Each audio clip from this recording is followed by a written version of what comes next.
Welcome to the Floyd Memorial Library podcast, where we sit down with the people who give shape, texture, and voice to life on the North Fork of Long Island. Some are rooted here by generations, others arrived by chance or choice, but all carry with them a piece of the story. We talk about what's changing, what's worth holding on to, and the currents of history, both quiet and loud, that run through this place. I'm your host, Christopher Bianchi, and for episode 158, we sit down with Joe Finora, a North Fork native and candidate for Southold Town Trustee. Growing up on the North Fork, Joe developed a strong connection to the land and the community. His early career as an engineer diver took him around the world inspecting marine structures, and he now serves as the town engineer for Shelter Island, while also co-founding an oyster company in Peconic Bay. In this episode, we talk about his experience growing up here, his work in engineering and aquaculture, and his perspective on environmental stewardship, waterfront management, and the future of Southold. So I hope you enjoy episode 158 with Joe Finora. This episode was recorded June 13th, 2025. Thank you so much for coming on the Floyd Memorial Library podcast today. I'm really looking forward to talking to you today. Thanks. Yeah, thanks for having me. I'm excited to be here. Thank you. Yeah.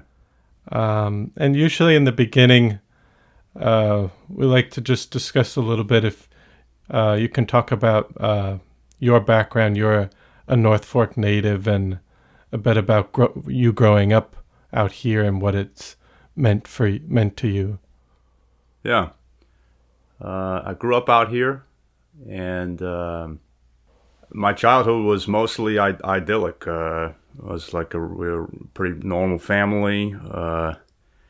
It was a happy childhood that I think was, from my lens, picture perfect. I enjoyed the area. I've always had an affinity for the water, being near the beaches. My grandparents lived on James Creek in Mattituck, and my dad worked in New York City for a long time, commuting from Mattituck. So I spent a lot of time with my grandparents.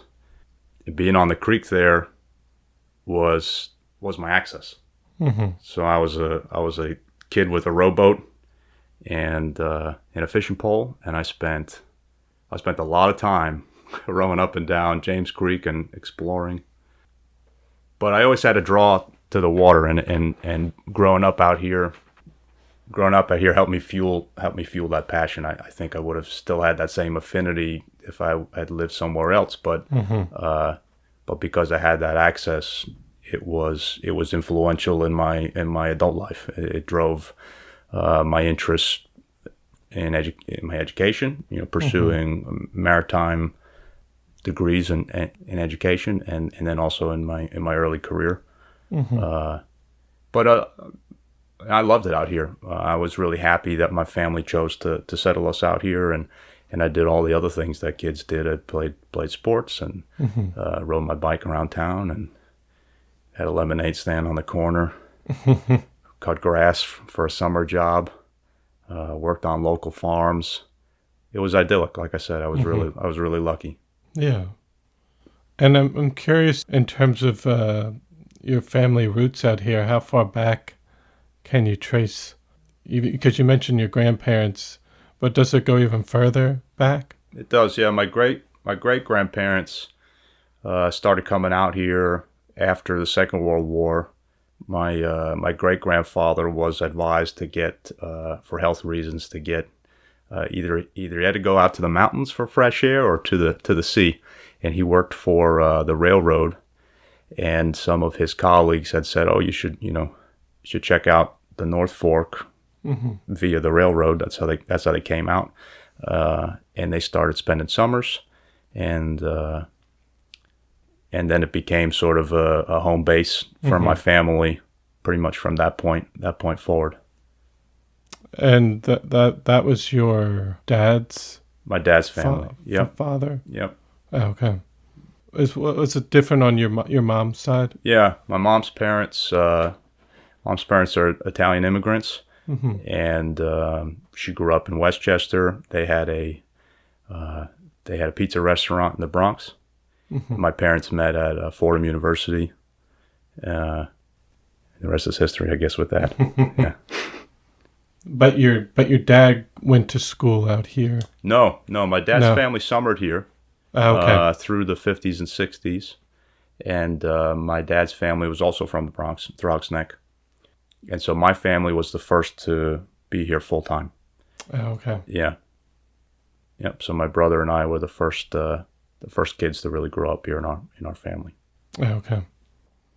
And then what did your dad do for work? Because you said he was kind of going back, but from Mattituck to New York City. Yeah. My dad's a writer by trade, and for the bulk of his career, he worked as a writer in financial services. And when we moved out here, he was still working in the city. And so this was in the early 90s.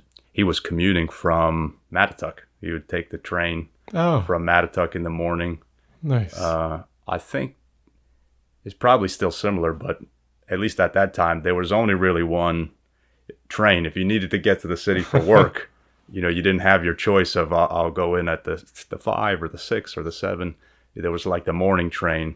Yeah, I think that's similar to what we still have. Yeah. Where you got to get on the 5 or 6 a.m. one. Yeah, so he would just say, like I'm on the train, and it was just that was that morning slot to get him into the city, and it's similarly that's how he would arrive at night. And this was before they had built the platforms at the local stations, and so we used to go pick him up in the evenings, and we used to hear the whistle come by because we lived in Laurel. So you could hear the train whistle going off as the train was coming from Jamesport on the way home. And that's loosely how we knew we had to leave to go get him in Mattituck. But it was always a treat if we could put like some coins on the track before the train came in. Yeah. It'd smash the pennies, and then you'd be left with those little pancake coins. Yeah. But it was a hard life for him. He spent a lot of time traveling back and forth. But that's how they were able to make it work. Yeah. For us being out here. And did your mom work? On and off. My mom's a teacher by trade, Okay. and she used to be a New York City teacher actually early in her career. But she largely was home to raise my siblings and I. Yeah. And intermittently has always been involved in education, in special education, specifically in science. But she never really returned to the workforce. No, probably mostly because my dad was on the road a lot, commuting. Yeah. And then you mentioned some things as a child going along the creek where your grandparents were. But were you always interested in the water and marine life? And did you go fishing or as a child as well? Yeah, all the time. One of my earliest memories, I know people often say, like, oh, what's one of your first memories? How far back can you reach? One of my first memories, my uncle's was a shop teacher, and one of his class projects, I didn't know this at the time, I was just a kid, maybe 5 or 6, they restored this little boat, little dinghy, little fiberglass boat, as a class effort, and it ended up being a gift to me. And one of my first memories is them pulling in the driveway with this little pickup truck and this tiny little boat in the back. And it was named Little Joey, the boat. and that was my boat. It was about 5 feet long, little fiberglass boat with two wooden seats in it.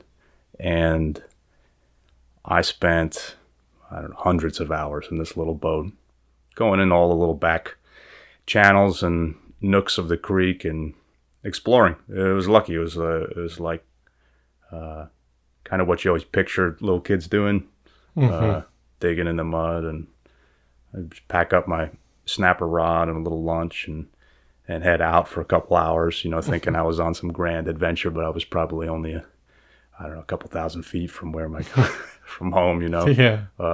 But it was really fun, and those are the types of positive memories I have, growing up out here. Mm-hmm.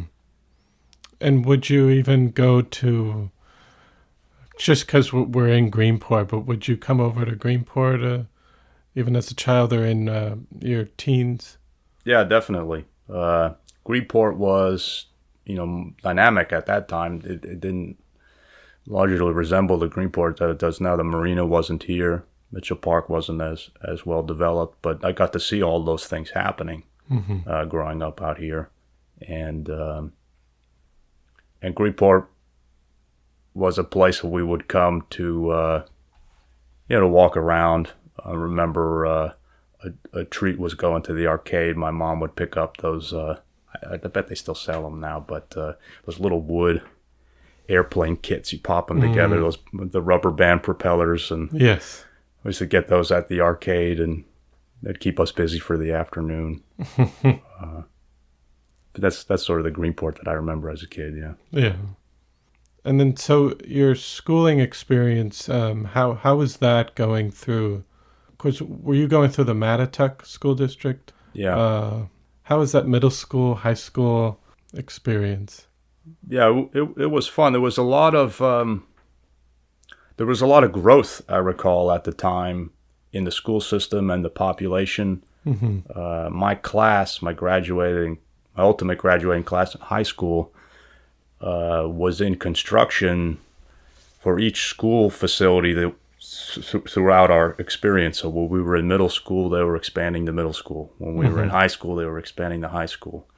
And there was this surge of kids shortly behind us, and a concern that they didn't have enough space. So we were kind of living through construction that whole time. And it was, known to be a nice place for families to live. There were a lot of families moving out here, and the school system was growing. Totally opposite, I think, of today's phenomenon with the school population. Yeah. But again, I think different set of economic forces at play then, and a very different culture. It was exciting to be around a community that was expanding with its services for families. Families, I think, help make a community great. They're tend to be the most involved people, the most active and outbound with their services and their energy. There's Cub Scouts and Girl Scouts and Little League and school plays, and that I think that's a really critical piece to a sustainable functioning community. Having active families. And did you? Because I think today, did you play sports as well? Because I think today some of the sports teams are consolidated between the 3 school districts. But was that the case at that time? No. There was some sharing. I know for instance, the football team had always been based in Greenport. It was something they were proud of. But largely, no, the schools acted fairly independently, and I think they had the population to support a lot of those activities singularly. And now it seems like some districts are, perhaps losing that critical mass of kids that's needed to sustain, multiple spring sports programs, things like that. They just don't have the population. Yeah. And then also just your classroom experience. Did you have any favorite teachers or even subject matter did you gravitate towards science? I did. My mom's a science teacher, has a science background, and I think that perhaps had something to do with my initial interest, but I tended to gravitate, no pun intended, to those fields. I wouldn't describe myself as a bookworm or even a good student. I probably had attention issues. I was always drawn towards exploring. Mm-hmm. I think that's how I learned best, by trying and fiddling. My parents, probably rightfully so, recognized that I, liked to problem solve, but reading a book was maybe not the best way for me to absorb information. Mm-hmm. I did fairly well in school. I had a positive schooling experience, I would say, reflecting. I had really nice group of influential teachers, mostly in the science and math fields, that help, I think, encourage me further to pursue that. That's probably why I ultimately ended in engineering. But the school system did well for me. I think I'm a good case of what you can you can pull off at Mattatuck High School. Yes. And then so coming out of high school, did you know exactly what you wanted to do as a career, or? No, I was pursuing engineering because the concept, it fit me well. Engineering, particularly, at the bachelor's degree level, is very much about problem solving. Your fundamental coursework is math and sciences, calculus, physics. Not until the second half of your degree do you really get into the specifics of your discipline. And most people that I graduated with engineering degrees, it's about half and half. About half stay in engineering, and the other half go to other industries, which I think is telling of how dynamic and useful that background can be. The problem solving education is versatile. Some people probably don't realize that. They think it's so one track. You go to school for engineering, you become an engineer, but in practice, that's not really the case. Yes.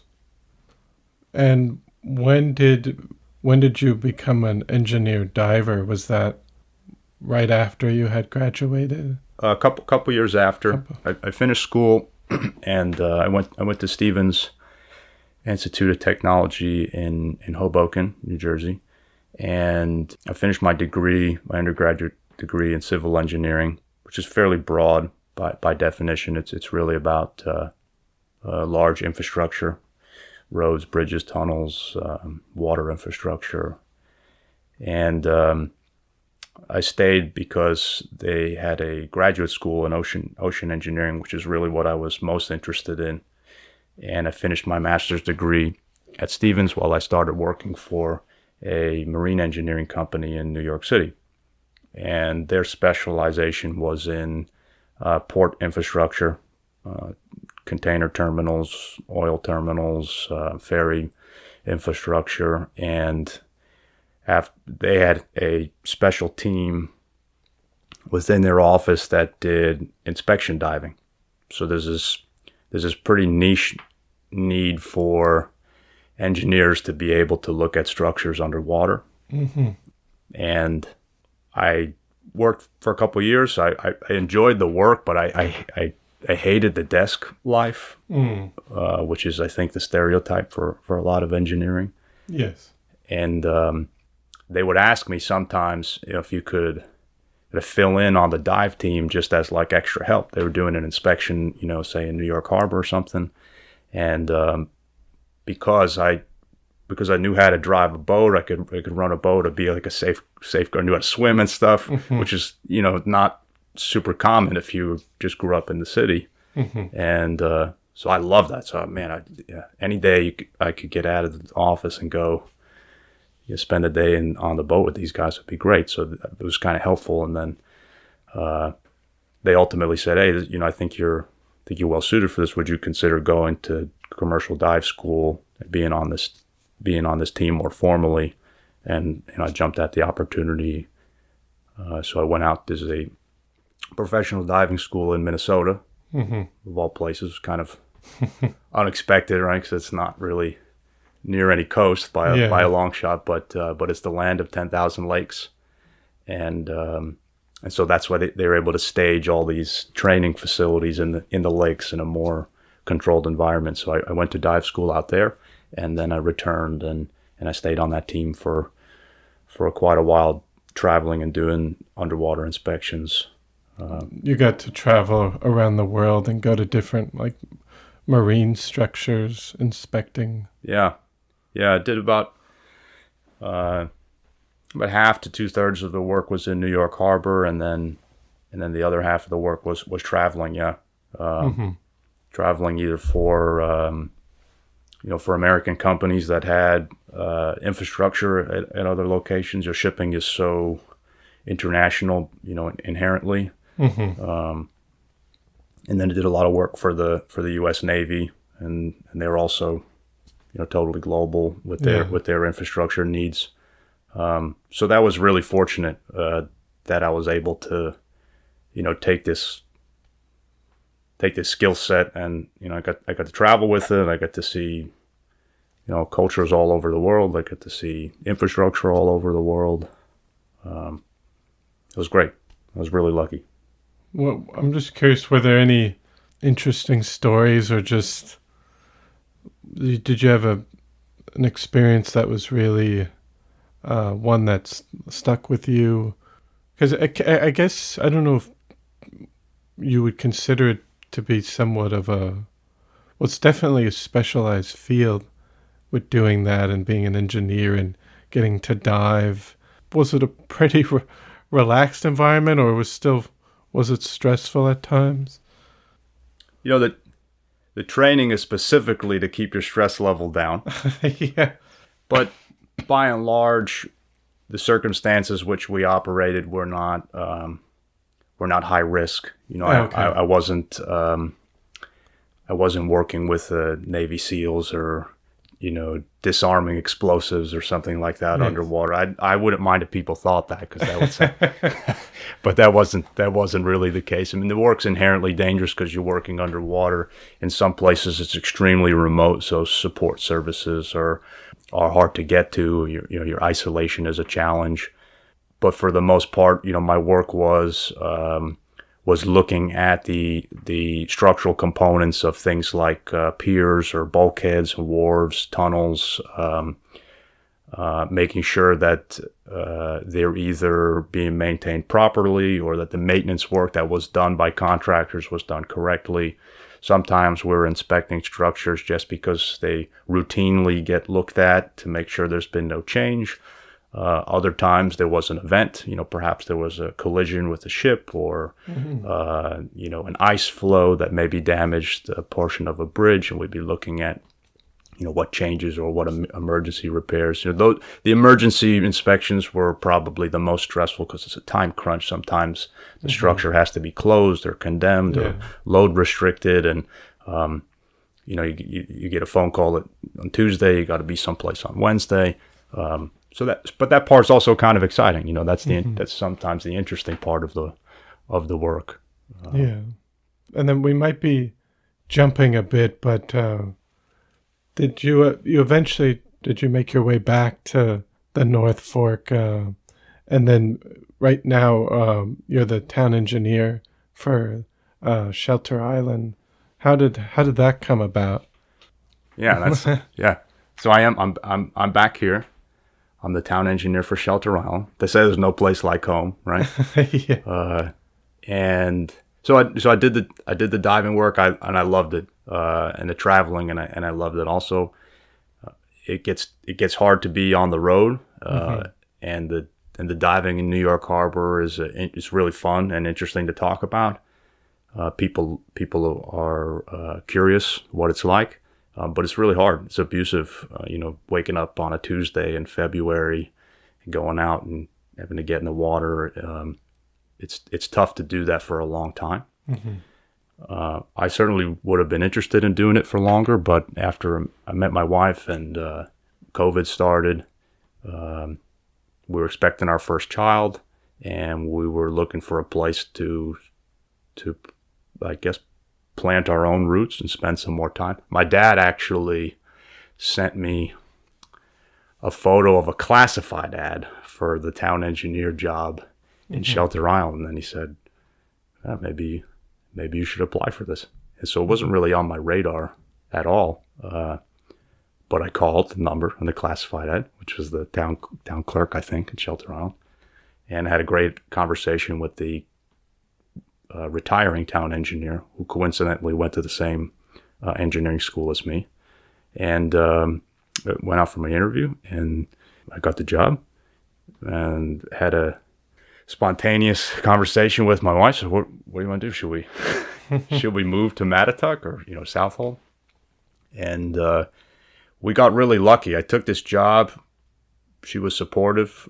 We bought a house in November of 2020, and not knowing really what was about to happen with real estate or interest rates. It was really just coincidental, but we kind of just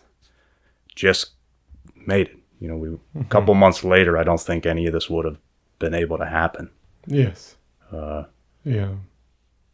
But it was such an unusual time we had our first child, and it was stressful around COVID. We found out my wife was pregnant right as COVID was starting, and nobody knew how does this affect pregnant people, and so it was just a very stressful, unusual time, and I think that had an influence on us wanting to be out here and coming back to, for me at least, the open space and the people and the culture that I knew. I knew this would be a good place to raise a family, and I think that had a big influence on my desire to take this opportunity.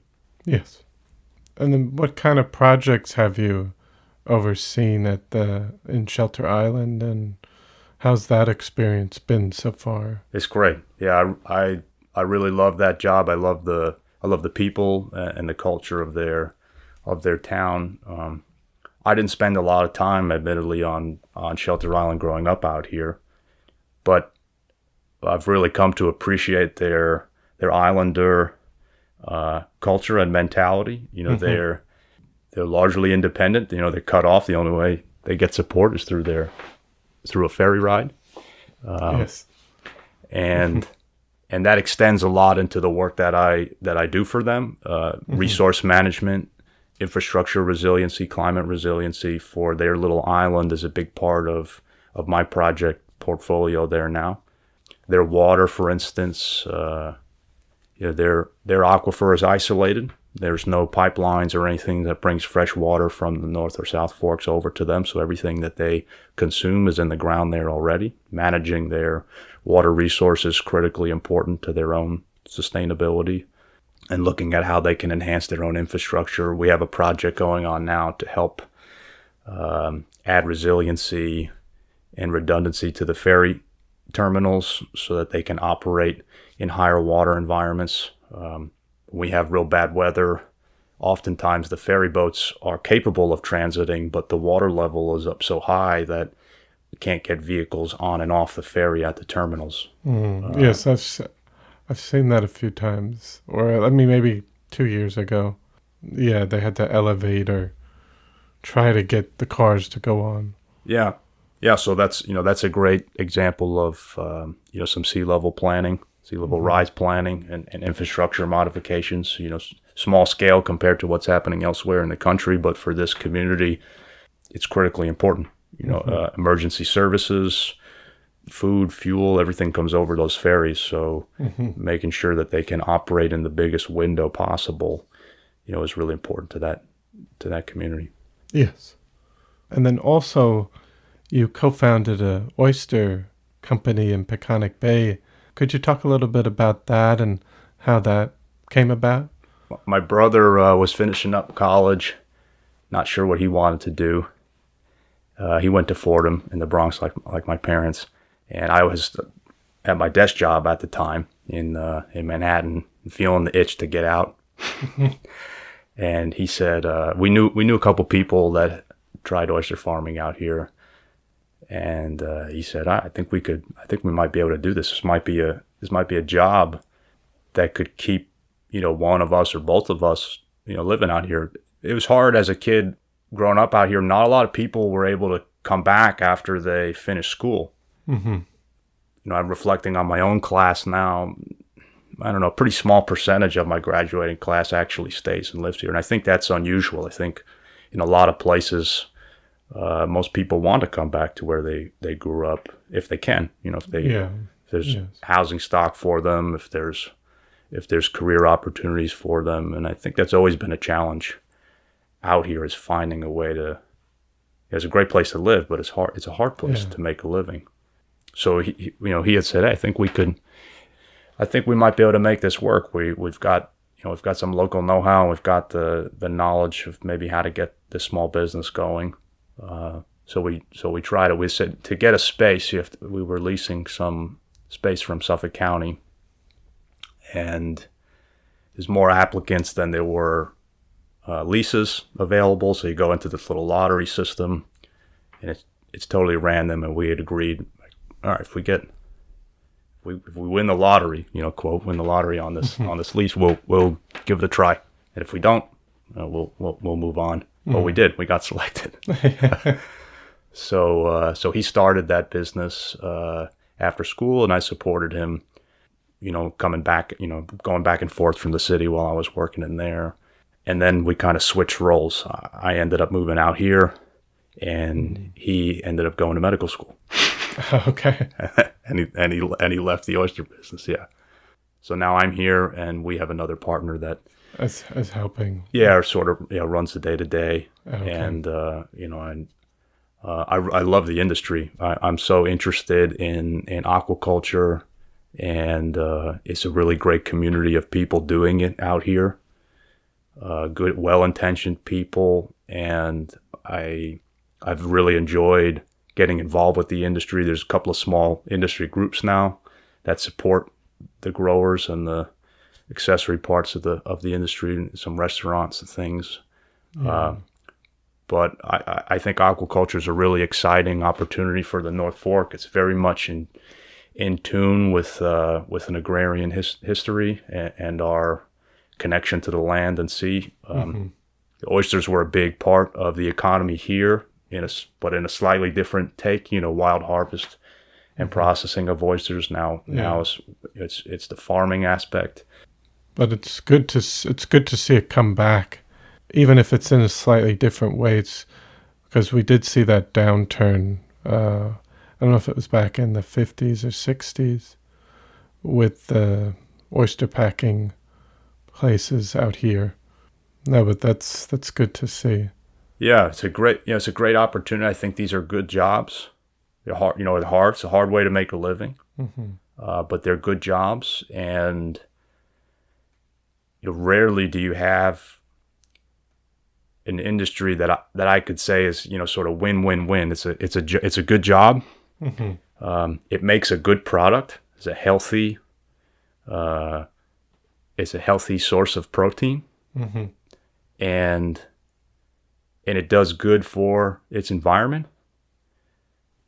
You're improving the water quality and the ecosystems around these farms, and I can't think of another example where you have a business that hits all three of those boxes. And I think this can be a really great piece of the puzzle for the North Fork for the long term. Definitely. Given your technical expertise, what are some of the most pressing waterfront or environmental issues you believe Southold trustees need to address right now? The trustees are an administrative body, but they're certainly influential in policy.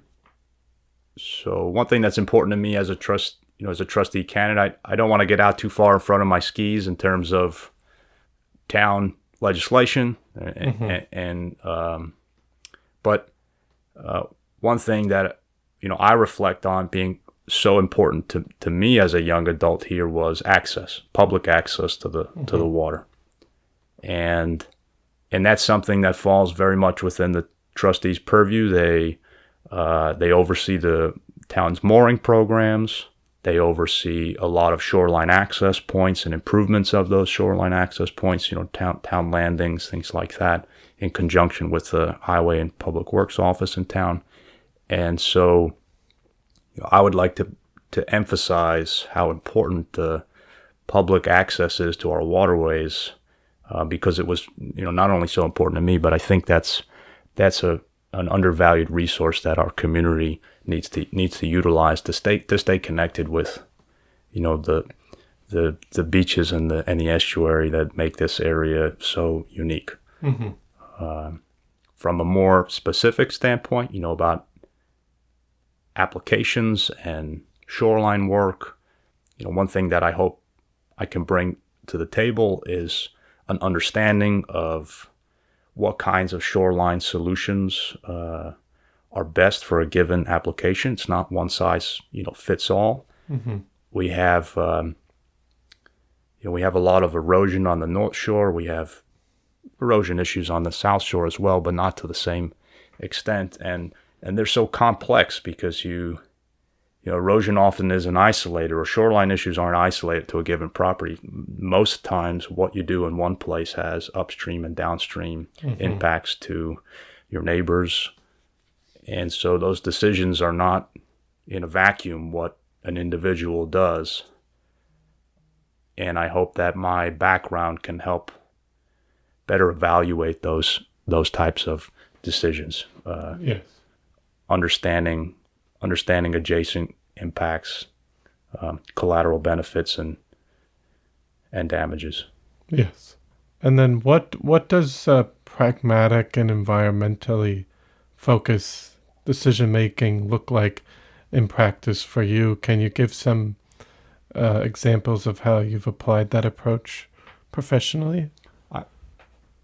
I would build on what we were just talking about, Chris, that a lot of times it's not a one-size-fits-all solution.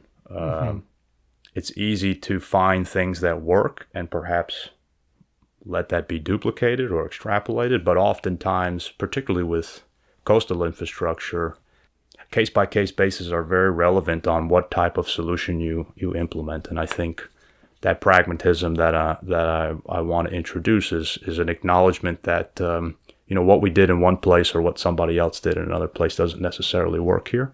And we have to be open to thinking out of the box to solve these problems.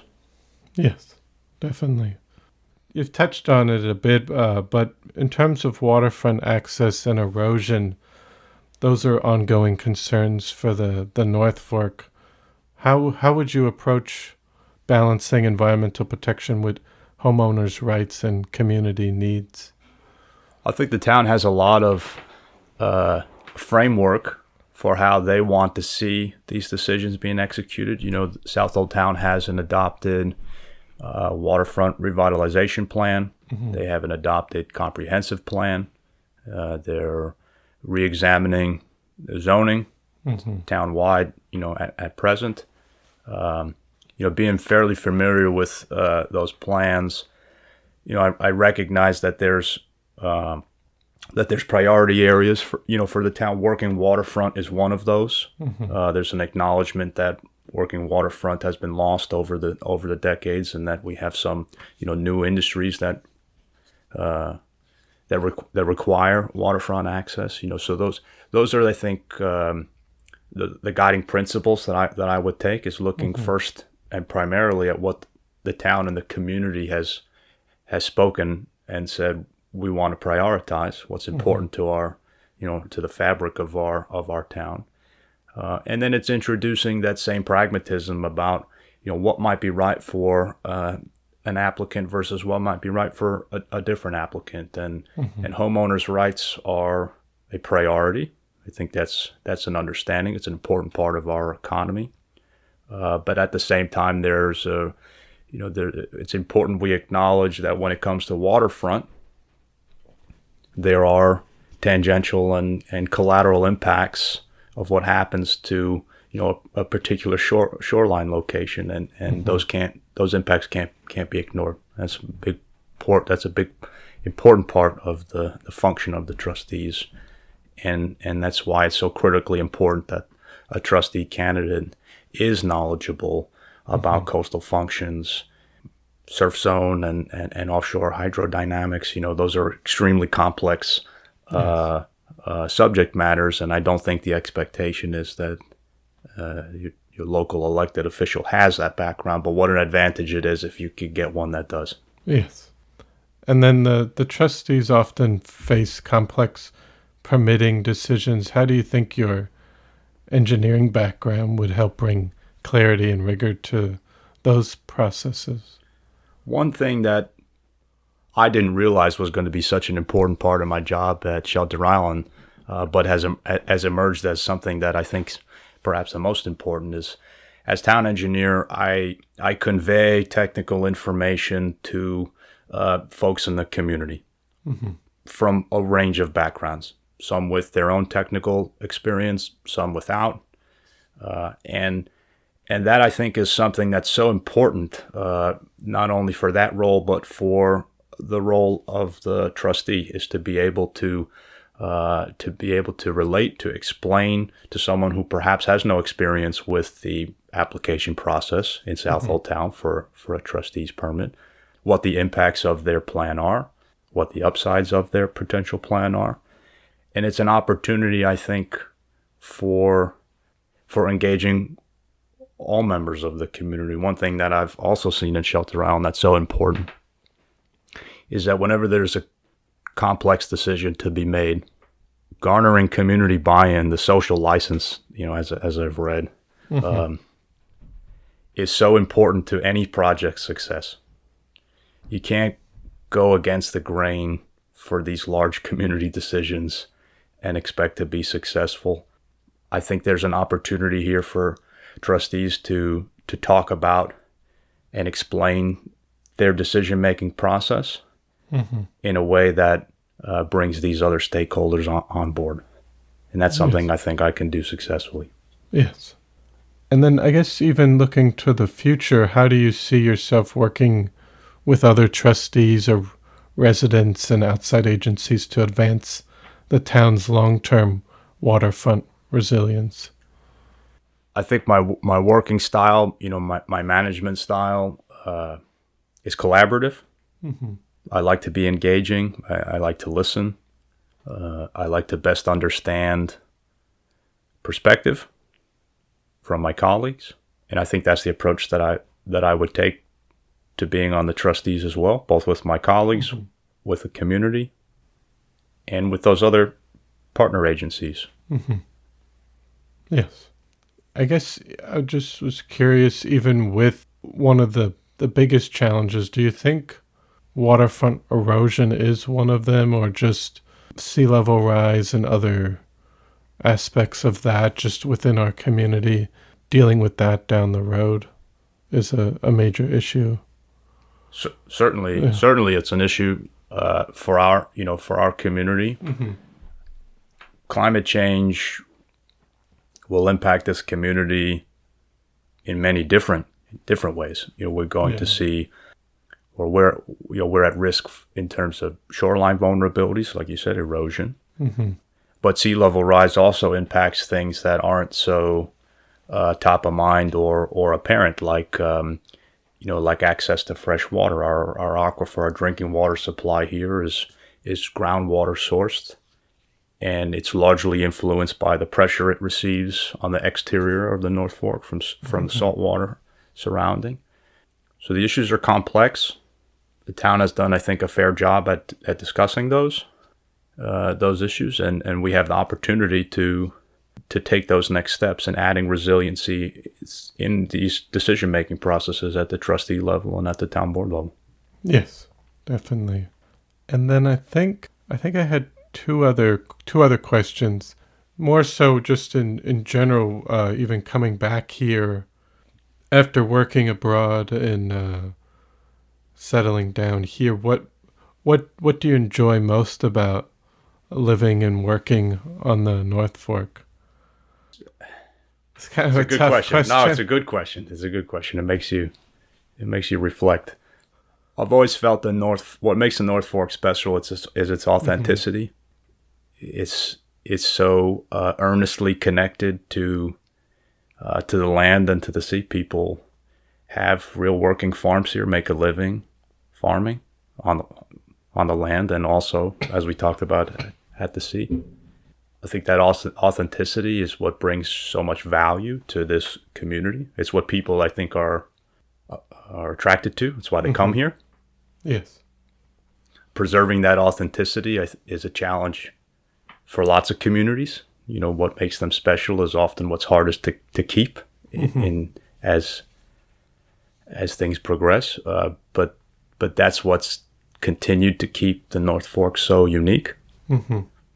That's what I was craving, I think, when I wasn't living here, and that's what I hope the North Fork can continue to be for my kids. A place that's so connected to its past. I